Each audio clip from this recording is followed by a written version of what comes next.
तो निरंतरता और धैर्य का भाव,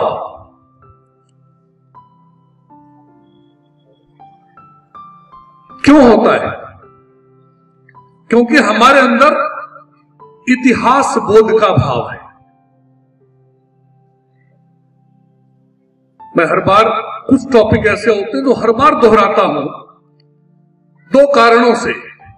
एक कि वक्ता तो मैं होता हूं, लेकिन श्रोताओं की संरचना बार बार बदलती है, जाहिर सी बात है, जो बड़े हो गए चले गए।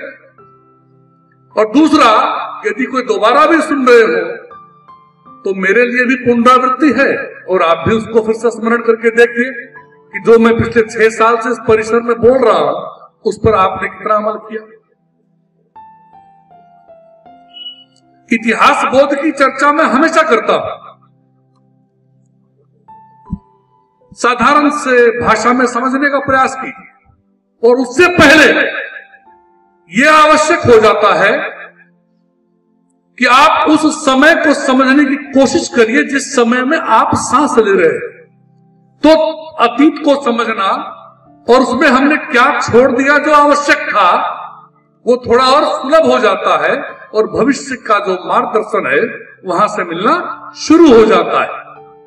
जब हम महाभारत का वो सीरियल देखते थे तो बड़ा अच्छा एक अंत में 2 लाइन बजता था, सीख हम बीते युगों से नए युग का करे स्वागत, कहते थे ना।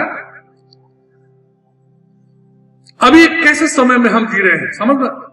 हमारे समय की क्या क्या मुख्य फीचर है पता है आपको? एक सबसे बड़ा फीचर है भगदड़ का, हड़बड़ाहट, सब में एक हड़बड़ाहट है, एक अपरिभाषित रफ्तार है। रफ्तार अच्छी चीज है, लेकिन रफ्तार को समझना उससे ज्यादा आवश्यक है। तो रफ्तार हमें लेके जा किधर को रहा है। रफ्तार हमारे जीवन को एक आकार दे रहा है या जीवन को विध्वंसात्मक बना रहा है ना। तो समय की परिभाषा क्या है पता है आपको? अधैर्य, तेजी। भाषा का तो पता नहीं धज्जी उड़ा के हम सबने रख दिया है। यदि हम किसी से कर्ज लेते हैं 200-400 500 रुपया 100 रुपया, तो यह मानव धर्म कहता है कि उचित समय पर हम उसे वापस कर दें, नहीं तो क्या कहलाते हैं? बेईमान। क्या कहलाते हैं? बेईमान होना अच्छी बात है क्या?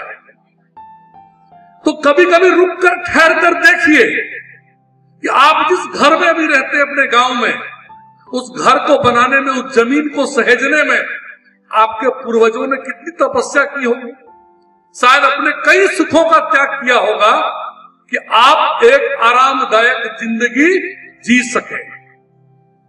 जिस भाषा में हम और आप बात कर रहे हैं, इस भाषा का निर्माण अनायास नहीं हो गया था।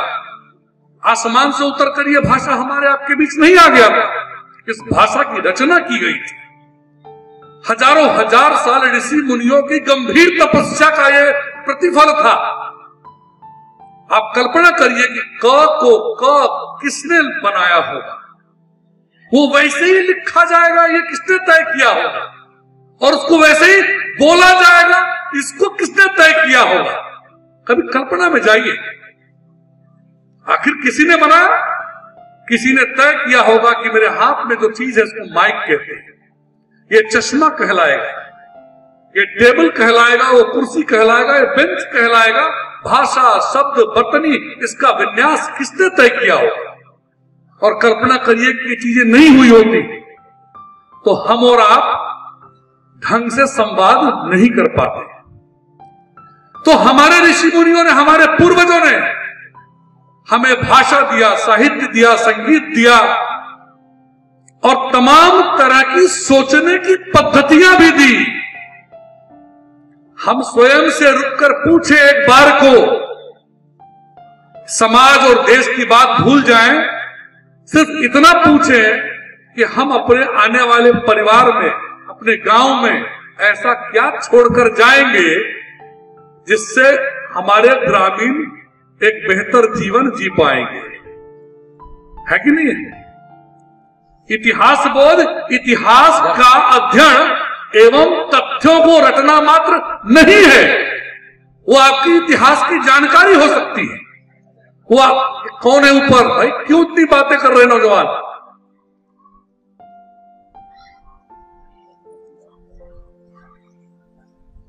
तो इतिहास की बहुत सारी जानकारी ग्रहण कर लेना। कालखंड में कौन राजा हुआ, उसने कितने साल शासन किए, वो इतिहास नहीं है।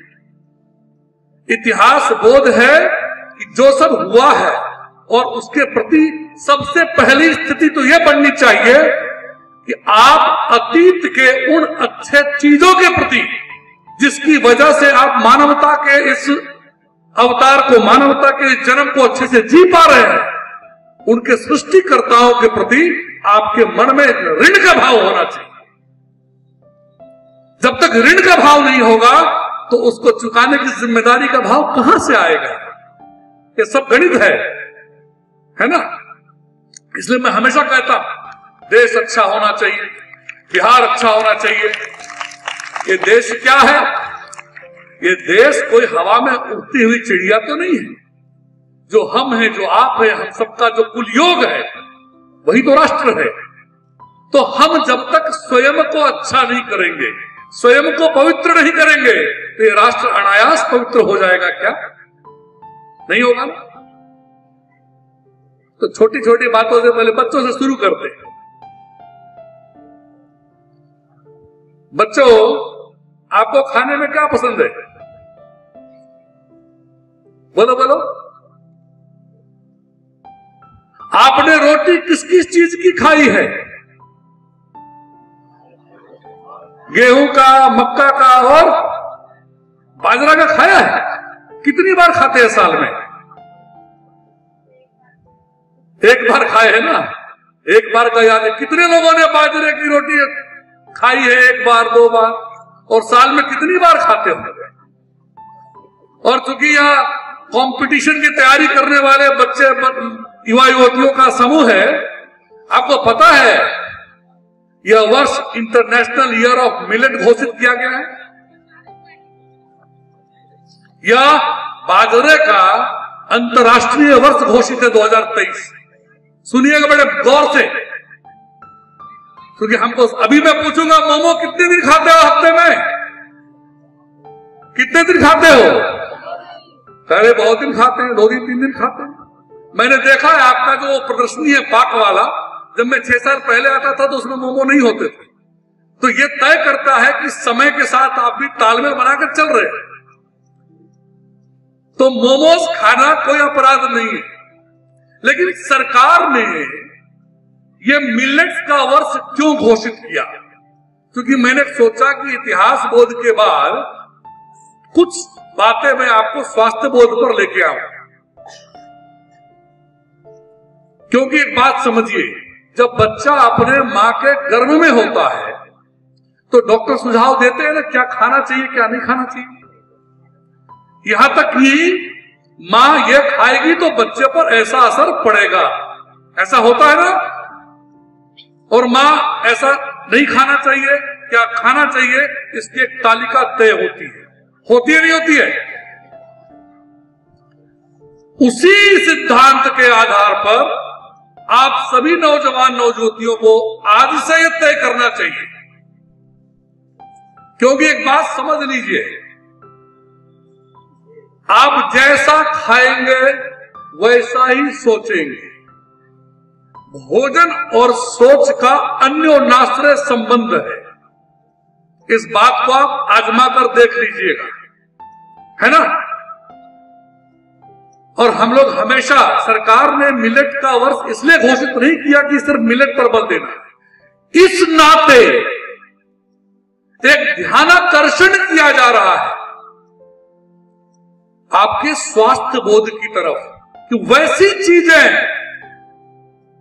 बाजरा, मरुआ, कोदो, कुर्थी, क्या ऐसी चीजें जो शायद ये बच्चे उनका नाम भी नहीं जानते होंगे।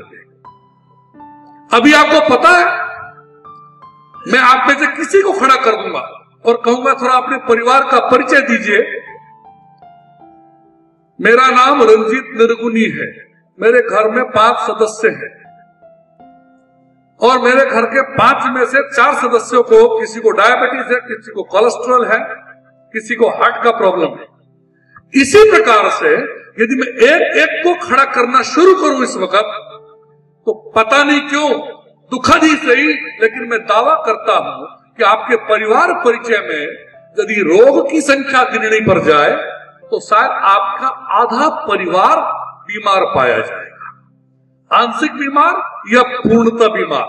सही है गलत? सही है ना बच्चों? यानी कि हमारे पारिवारिक आय का एक बड़ा हिस्सा अस्पतालों में जा रहा है, डॉक्टरों के पास जा रहा है, दवाई की दुकानों में जा रहा है। बात समझ रहे? बड़े बड़े देशों में स्वास्थ्य के इलाज पर खर्चा कम होता है, प्रिकॉशन पर ज्यादा होता है कि हम बीमार कैसे नहीं होंगे, इसको सुनिश्चित करना होता है। यद्यपि अभी कई तरह के स्वास्थ्य की जागरूकता का अभियान कई स्तर पर चल रहा है, लेकिन सबसे पहले जब तक हम भोजन तालिका को ठीक नहीं करेंगे, जब भोजन ही शुद्ध नहीं करेंगे, तो शुद्ध विचार कहां से आएगा। इसलिए मैं आपके जीवन से जोड़कर समझाने का प्रयास कर रहा हूं। मैं सभी नौजवानों से, नवजुवतियों से बड़े खुले मन से और बड़े जोर आवाज में आपसे आग्रह करता हूं, अपील करता हूं, जंक फूड को त्यागिए। मैं सिर्फ बड़ी बड़ी बातें करके चला जाऊं, उसका आपसे कोई फर्क नहीं पड़ेगा। आप आध्यात्मिक कैसे हो सकते हैं? जब आपका तन बीमार है तो मन बीमार होना तय है, और तन और मन दोनों बीमार है तो आध्यात्म क्या ऊपर से पकड़ के लाएंगे? ये आध्यात्म नाम का कपड़ा है, मैंने पहन लिया, ऐसा मुमकिन है क्या? तो समय, देशकाल ऐसा है कि फास्ट फूड का समय है, ये फास्ट स्पीड का समय है, भगदड़ है। मैं ऐसे भागा जा रहा हूं, मेरे पीछे वो भाग रहे हैं, उनके पीछे वो भाग रहे हैं, उनके पीछे वो भाग रहे हैं, और किसी भागने वाले को पता नहीं है कि अगला भाग किधर को है। मैं गिरा, सब धराम से गिर गए। यानी हम स्वविचार, अपनी राय का निर्माण नहीं कर रहे हैं। हम बाहर ज्यादा देख रहे हैं, अपने अंतः में कम देख रहे हैं। बात समझ रहे हैं? हम ब्लेम गेम खेलते हैं, दोषारोपण ज्यादा करते हैं, और हम कहते हैं कि हम आध्यात्मिक हैं। बात समझ गए? तो जैसा कि मैंने कहा, भोजन को लेकर के सचेत होइए। बीमारियों की जिस तरह संख्या बढ़ रही है, और अभी हमने गणितीय विधि से देखा कि आधा परिवार बीमार है, तो उसको गणित के विधि से आगे बढ़ाते हैं कि आधा गांव बीमार है, आधा समाज बीमार है, आधा देश बीमार है। आधी बीमार आबादी किसी प्रकार के विकास की कल्पना की जा सकती है? बताओ, हाँ या ना? तो आज से इन बातों का ध्यान देंगे। मैं आपको शायद किन्हीं लोगों को लगे क्या कह रहे हैं, बाहर के खाने, सड़क के खाने, इन चीजों पर अपने आप पर संयम प्रारंभ करिए।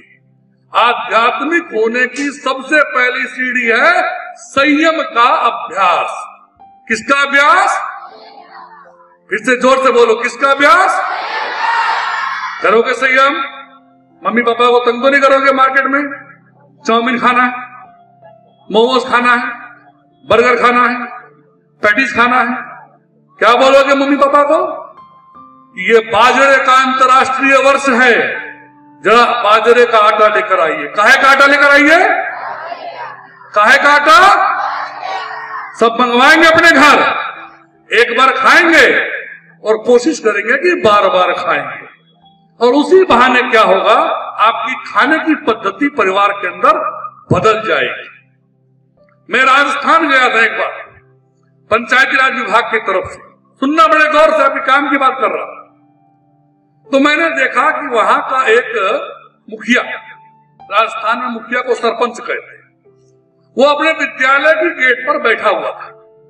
जितने बच्चे आते थे उन सभी बच्चों का वो नेल कटर लेके, जिनका नख बड़ा था, उनके नख को काटे जा रहा था। तो मैंने उनसे पूछा कि आप ये क्या कर रहे हैं? देखो कितनी ज्ञान की बात उस सरपंच साहब ने मुझसे साझा किया। कहा कि हम बड़े मंच से भाषण देंगे कि स्वच्छता अच्छी चीज है, वो किसी लोग सुनते भी हैं और उसी समय इसी सभा में खाते हुए चिप्स का पैकेट नीचे फेंक देते हैं। ठीक है, तो सुनना बहुत अच्छा कार्य होता है, उस पर क्रियान्वयन होता नहीं। नख काटने की जिसको आदत लग जाएगी, जिस बच्चे को, जिस नौजवान को, समय के साथ उसके अंदर दो और स्वभाव उत्पन्न होगा। एक होगा पूरे तरीके से आप हर चीज को साफ रखने की आदत डल जाएगी, और दूसरा व्यवस्थित रहने की प्रक्रिया आपके अंदर बड़े जोर शोर से उत्पन्न होगा। तो स्वच्छता और व्यवस्था, उन दो चीजों के निर्माण के लिए उस मुखिया ने उस विद्यालय में कोई कुछ नहीं किया। 6 महीने तक बच्चों का नख काटता रहा। बच्चों के अंदर कुछ समय के बाद उसके पूरे जीवन मूल्य में बदलाव आने लग जाते हैं। यानी कि बड़ी बातों के लिए, बड़े उद्देश्यों के लिए हमें छोटे छोटे कदम उठाने पड़ेंगे। क्लियर? देखो मैं आज सोच के क्या आया था पता है? उमारी से बात हुई थी हमारी, तो मैंने आज सोच के आया था कि मैं आज राजनीति पे बात करूंगा कि राजनीति को किस प्रकार से हम लोगों ने प्रदूषित होते अपने आंख के आगे देखा है, और बार बार उसी का रोना भी रोते हैं। लेकिन मैं उन डॉक्टरों में से हूं तो मैं तय करके बहुत कुछ नहीं चलता। जैसा पेशेंट होता है सर्जरी वैसी होती है। तो मैं सिर्फ आपको देखे जा रहा हूं, जिस प्रकार की आपकी संरचना है मैं बात उतनी पे कर रहा हूं, क्योंकि मेरी अवधारणा है कि आपके अंदर यदि विचार निर्माण की प्रक्रिया रहेगी तो आप स्वयं ही यदि अच्छे इंसान बन जाओगे तो हर चीज पर अच्छा सोचोगे। फिर कोई अलग अलग चीज नहीं होता है कि हम इस पर अच्छा सोचते इस पर बुरा सोचते। तो पहला चीज हुआ स्वस्थ शरीर के लिए अच्छे भोजन करना, मार्केट के भोजन से भागना, जंक फूड से दूर रहना, बाजारों खाना बिल्कुल नहीं खाना। समझ रहे हैं आप? दूसरा, जैसा आप खाएंगे वैसा ही सोचेंगे, और उसी प्रकार दिमाग को जैसे साहित्य से सराबोर करेंगे आपके दिमाग की दिशा वही होगी। समझ रहे हैं? साहित्य, अच्छे साहित्य के अध्ययन का अपील मैं हमेशा करता हूं और आज भी कर रहा हूं। हम सबने अच्छे लेखकों की कहानियों को पढ़ने का, उनकी कविताओं को पढ़ने का, उपन्यासों को पढ़ने का काम बंद कर दिया है। नतीजा क्या हो रहा है? आए दिन आपको सुनने में आता है कि कोटा में बिहार के 4 बच्चों ने आत्महत्या कर लिया। आता नहीं आता है? ये अच्छी बात है। आत्महत्या क्यों करता है बच्चा? क्योंकि उसके अंदर एक जो उसकी मानसिक ताकत होनी चाहिए, जो आध्यात्मिक ताकत होनी चाहिए, उसका निर्माण हम नहीं कर पाए। उसके लिए फेलियर है उसका टीचर, उसका मां बाप। जब आप अच्छे कवियों की कविताएं पढ़ते हैं, साहित्य का अध्ययन करते हैं, तो आपके अंदर उन कविताओं और कहानियों के माध्यम से जीवन से जूझने की क्षमता बढ़ जाती है, बशर्ते कि आप उनमें से हर शब्द का अनुकरण करें। 8वीं कक्षा में कितनी सुंदर कविता है,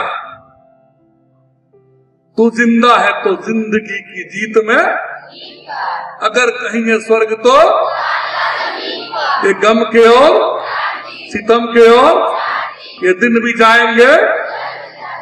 वेरी गुड। और अगली उसकी पंक्ति और शानदार है, 1000 भेष मगर तुझे ना चली गई वो। अब इस कविता को यदि आप इस भाव से पढ़ेंगे तो आपके अंदर वही कविता शब्द नहीं ऊर्जा बनकर प्रवेश करेगा। और सिर्फ रट करके परीक्षा में फलाने कवि ने लिखा है इसका भावार्थ यह है, ऐसा करेंगे आपके अंदर कुछ भी नहीं आएगा। वो उदाहरण मैं हमेशा याद दिलाता हूं, प्रेमचंद के ईदगाह के उस छोटे से बच्चे की क्या नाम था? क्या नाम था? हमीद कहां घूमने गया था? मेला गया था। मेले में उसने क्या क्या देखा? मिठाई, हवा मिठाई, जिलेबी, मूढ़ी, कचड़ी, क्यों? बैलून। लेकिन उसने क्या खरीदा? किसके लिए? क्यों खरीदा? उसका हाथ। आप में से कितने बच्चे दादी को इतना प्यार करते हो? झूठ मत बोलना। करते हैं? आप अच्छे बच्चे हैं, तभी तो मैं आपके बीच सालों से लगातार आ रहा। आप थोड़े अलग से बच्चे हैं, लेकिन वहां दो चीज प्रेमचंद बता रहे हैं उस बच्चे के माध्यम से। एक तो दो पीढ़ियों के प्रति प्रेम भाव। बच्चों हाथ नीचे कर लो, समझ गए तुम सब दादी भक्त हो। अच्छी बात है, अच्छी बात है, वेरी गुड। अपने लिए ताली बजा लो छोटे बच्चों सर, वेरी गुड। इतने अच्छे दादी को प्यार करने वाले कल युग में सतयुगी बच्चे हैं, वेरी गुड। दूसरी जो सबसे बड़ी संवाद वहां छिपी हुई है वो क्या है पता आपको? ये हम बड़ों पर भी लागू होता है, क्योंकि आत्महत्या करने का मूल कारण क्या होता है पता है? हमारी महत्वाकांक्षाएं, सोच इतनी बड़ी है और उसमें बाहरी बल बहुत लग जाता है। वो हमारी महत्वाकांक्षाओं का काल्पनिक मीनार बहुत बड़ा कर देता है। उसमें थोड़ी भी कमी आता जब हम देखते हैं तो उसको हम टॉलरेट नहीं कर पाते। नतीजा इतना आत्मघाती कदम। लेकिन प्रेमचंद ने कितना बड़ा संवाद बच्चे, बड़ों, बूढ़ों सबको दिया है वहां से कि जीवन में कई ऐसे मौके आएंगे जहां आपकी महत्वाकांक्षाएं, आपके शौक मौज की बहुत सारी लंबी सूची होगी, लेकिन आपके पास संसाधन इतना होगा। तो ये आपको तय करना आना चाहिए कि जब महत्वाकांक्षाएं और शौक मौज की सूची लंबी हो, संसाधन सीमित हो, तो प्राथमिकता किसको देना है? इसको कहते हैं एमबीए कराना बगैर एमबीए किए। एमबीए में क्या पढ़ाया जाता है? कंपनी वाले क्या कहते हैं अपने एम्प्लॉइज को कि आप इतने कम संसाधन में ये हमको करके दे दो। वो प्रेमचंद की कहानी पढ़ लेगा तो तय कर देगा। तो आपको ये तय करना आना चाहिए संसाधन और महत्वाकांक्षा में प्राथमिकता की सूची में सबसे ऊपर किसको रखना है। ऐसा करेंगे ना? अब आपसे सवाल कर रहा हूं, इस ग्रुप से करेंगे ना? 50 चीजों की फेहरिस्त अपने माता पिता को तो नहीं सौंपेंगे। समझ रहे बात को? दो चीज हो गया। और आखिरी चीज इस सिलसिले में बता रहा हूं, भोजन कैसा करते हैं, आप क्या पढ़ते हैं और आप संगीत कैसी सुनते हैं, है ना? एक तो भोजन और जहर के बीच का अंतर सीख लिए, बात समझ गए। दूसरा, कचरा और अच्छी बातों के बीच का अंतर समझिए। और तीसरा, संगीत और शोर के बीच का अंतर समझिए। क्या संगीत आप वाकई ग्रहण कर रहे हैं? समझिए कि भारतीय परंपरा में यदि झांक कर आप देखेंगे तो आप देखिए कि संगीत का हमारे शास्त्रों में हमारे जो आराध्य देवी देवता हैं उन सब के साथ कितना सुंदर अन्योन्याश्रय संबंध स्थापित किया गया है। सरस्वती के हाथ में क्या है? लेकिन यदि मैं आपको बोलूं कि आप YouTube पर फास्ट सॉन्ग मत सुनना, सुबह उठना तो थोड़ा लिख देना वीणा वादन, 1000 वीणा वादकों की YouTube पर आपको मिल जाएगी लिंक्स। आप सुनने की आदत तो डालो, 5 दिन 7 दिन 10 दिन 11वें दिन आपको मुझे याद भी नहीं करना पड़ेगा। कृष्ण के हाथ में क्या है और शिव का कौन सा रूप है? नटराज का। ऐसे आप देखते चले जाओगे तो एक एक देवी। नारद के पास क्या है? क्या है? नारद के हाथ में क्या है? क्या बजाते हैं?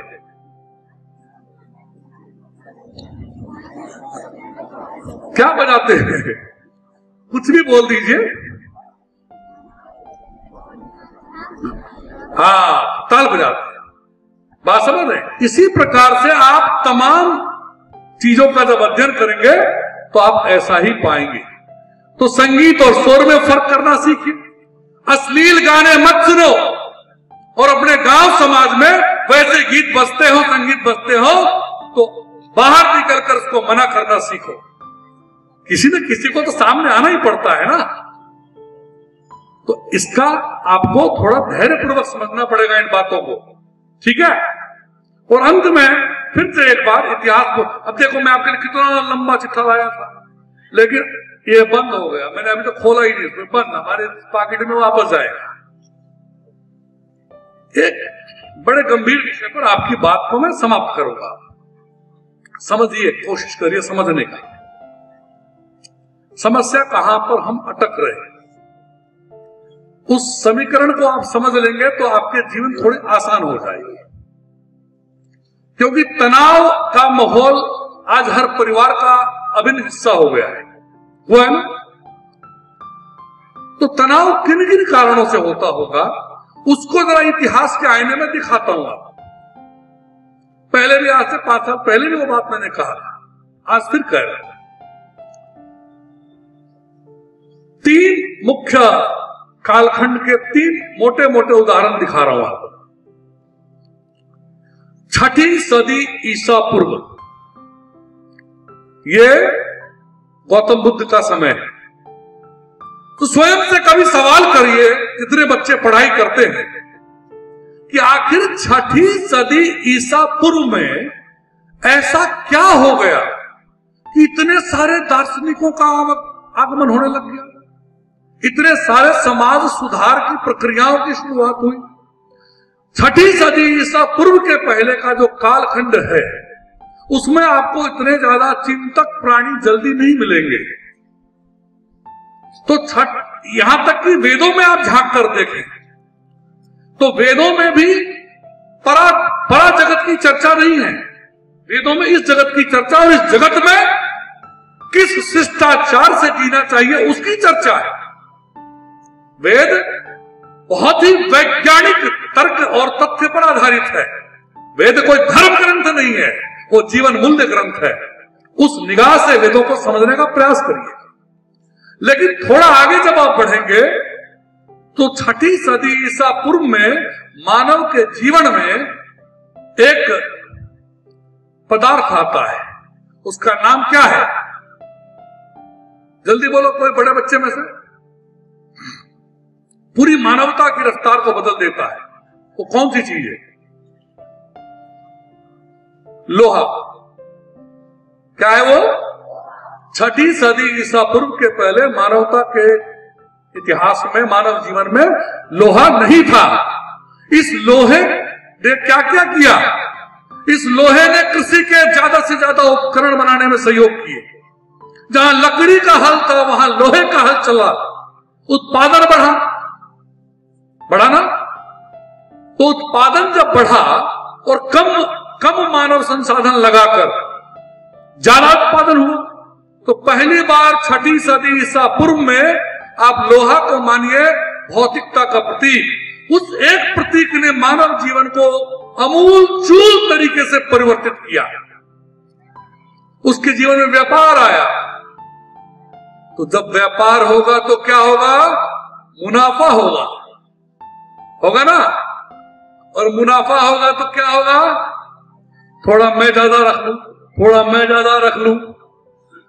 चोरी करने की, बेईमानी की प्रवृत्तियां आ गई है ना। इसीलिए आप देखेंगे कि मौर्य साम्राज्य में पहली बार धर्म महामात्र की चर्चा होती है और कई तरह के पदाधिकारियों की नियुक्ति शुरू होती है। उसके पहले पदाधिकारियों की नियुक्ति का चर्चा आप नहीं सुनते हैं। समझ रहे बातों को? तो जब चोर होगा तो पदाधिकारी होगा, बाद में पदाधिकारी भी चोर हो जाता है। ये तो हम सबको पता है, लेकिन उसके खिलाफ हम लड़ते नहीं हैं, हम भी उसमें शामिल हो जाते हैं। ये चुनौतियां हैं आप सबके लिए। विवेकानंद जी वहां से देख रहे होंगे, जहां कहीं भी होंगे, कि आज का मानव क्या क्या कदम ले रहा है। तो एक तरफ जहां लोहा और उसके उपकरणों ने मानव के भौतिक जीवन में हलचल मचाया, जीवन मूल्यों में परिवर्तन लाया और क्लेश आया। जाहिर सी बात है, दो संस्कृतियों का जब एक अचानक से मेल जोल होगा तो उसमें एक संघर्ष की स्थिति बनती है। तो उस काल में जो राजनीतिक परिवर्तन के कारण, जो व्यापार के कारण तमाम कुवृत्तियां आई, आप देखिए क्या सुखद संयोग था कि उसी 15वीं सदी में कबीर, एकनाथ, तुकाराम, गुरु नानक जैसे महान बौद्धिक गुरु, निजामुद्दीन औलिया, आप देखिए एक तरफ भक्ति आंदोलन चलता है, दूसरी तरफ सूफी आंदोलन चलता है, यानी कि एक बार पुनः भौतिक जगत में उपजे हलचल को शांत करने के लिए बौद्धिक पहल होता है। और तीसरा और आखिरी समझिए, आधुनिक भारत में जब हम अंग्रेजों के शासन में रह रहे थे तो यहां कई प्रकार की और समस्याएं आई। आर्थिक तो दोहन हमारा हो ही रहा था और अंग्रेजों के आने से कई तरह की हमारी व्यवस्थाएं बदल रही थी। हमारी इकोनॉमिक पूरी सिस्टम परिवर्तित कर दी गई। हमारे सोशल सिस्टम में भी दखल अंदाजी बड़ी तेजी से बढ़ गई। लेकिन संजोग देखिए, आज जिनकी हम जन्म जयंती मना रहे हैं, स्वामी विवेकानंद, इनके गुरुदेव रामकृष्ण परमहंस, राजा राम मोहन राय, ईश्वर चंद्र विद्यासागर, पंडिता रमाबाई जैसे अनेकों नेक महापुरुषों का प्रादुर्भाव होता है और राजनीतिक और आर्थिक हलचल से जो मनुष्य के जीवन में परेशानी आई उसका संतुलन होता है। और अभी देखिए 1990 से 2022 का जो समय है, ये फकत 30-32 साल में टेक्नोलॉजी में सबसे ज्यादा मैं उसमें बल दे रहा हूं। 3G, 4G, 5G, अप्पो, वीवो, रेडमी, क्यों, सैमसंग एटसेट्रा एटसेट्रा। और इसके साथ साथ आर्थिक परिवर्तन जो हुए हैं वो उसके 300 साल तक नहीं हुआ। लेकिन दुखद पहलू क्या है, मैं समझता हूं सरस्वती शिशु विद्या मंदिर जैसी संस्थाओं को और ऐसी 2-4-5 संस्थाओं को यदि हम छोड़ दे देश के अंदर तो किसी प्रकार का बौद्धिक सांस्कृतिक पहल नहीं किया जा रहा है और नतीजा है मानव जीवन में लगातार हलचल। आए दिन ब्रेन हैमरेज, ब्लड प्रेशर की समस्या, हार्ट अटैक की बढ़ती समस्या और पारिवारिक लड़ाइयां, घर घर में दीवार, घर के अंदर दीवार, एक रूम के अंदर दीवार। तो क्या आप सब इसमें परिवर्तन लाएंगे बच्चों? लाएंगे? देखिए विवेकानंद ने बहुत अच्छी बात कही। हर राष्ट्र का एक संदेश होता है और होना चाहिए। और विवेकानंद ने उसकी कल्पना कैसे की कि भारत विश्व वैभव का सबसे बड़ा अगुवा बनेगा। एक संजोग है, ये कोई राजनीतिक बात नहीं कर रहा हूं, संजोग है कि अभी वो उस पथ पर अग्रगामी भी हो रहा है, लेकिन वह एक आर्थिक और राजनीतिक पथ है। समाज के अंदर अभी भी कुटिलताएं बहुत ज्यादा है। सामाजिक धाराओं को एक एक बच्चा, एक एक नौजवान, नौजुवती, यह आपकी जिम्मेदारी बनती है। छोटी छोटी बातों में केस मुकदमे हो जा रहे हैं। यह हमारे लिए न सिर्फ भावनात्मक और मानसिक क्षति है, यह समाज के पूरे चरित्र को खराब कर रहा है। तो आप सब मिलजुल कर इस दिशा में अच्छा काम करेंगे? करेंगे नहीं करेंगे? करेंगे ना? सात्विक भोजन की तरफ बढ़ेंगे, अच्छे साहित्य पढ़ेंगे, अच्छा संगीत सुनेंगे, पक्का? बोले भारत माता की, जोरदार आवाज में भारत माता की, भारत माता की, वंदे वंदे। आप बच्चों के हाथ कहां चले गए? वंदे वंदे।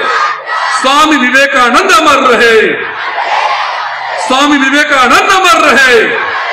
और एक बार एक सुर में बोलिए भारत माता की, भारत माता की।